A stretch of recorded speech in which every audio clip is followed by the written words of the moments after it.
When Luke gave up his first-class seat to two little strangers, he had no idea that a few hours later, he'd be standing in front of a woman whose words would change the course of his life. She wasn't a flight attendant. She wasn't security. She was the only person who could lift Luke's future off the ground and into the sky. But Luke didn't know yet. That one simple act was about to win him the biggest ticket of his life. He gave a soft nod and mouthed a quiet thank you. He hadn't done it for praise or attention. He did it because that's what decent people do. Once, he had flown alone with a tired flight attendant and a heavy heart. He never got the chance to fly with his son, and he knew how hard it could be. T.O. Luke, kindness was worth more than any warm towel or champagne glass. The flight was uneventful until the landing. As passengers disembarked, a woman stood near the gate, poised, confident, dressed in a sharp navy blue suit, arms crossed, eyes scanning. She wasn't just waiting. She was searching. Her voice cut through the quiet. Luke Harrison? He blinked, surprised, stepped forward cautiously. That's me. She extended a hand. Her smile didn't quite reach her eyes. Not until she looked at him properly. Then something shifted.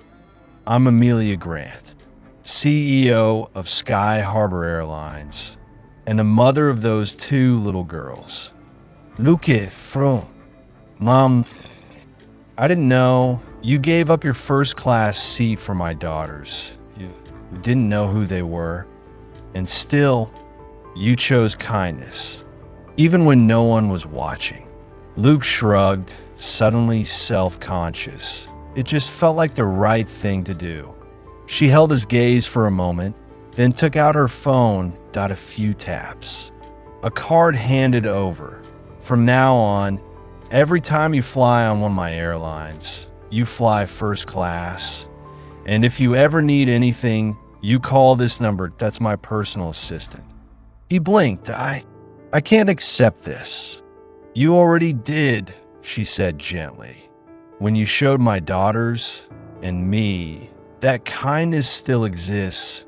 Most people wouldn't give up comfort for strangers, but you did. Luke stood there, speechless, as Amelia turned and walked away. Her daughters waved at him, their little hands sleepy but grateful.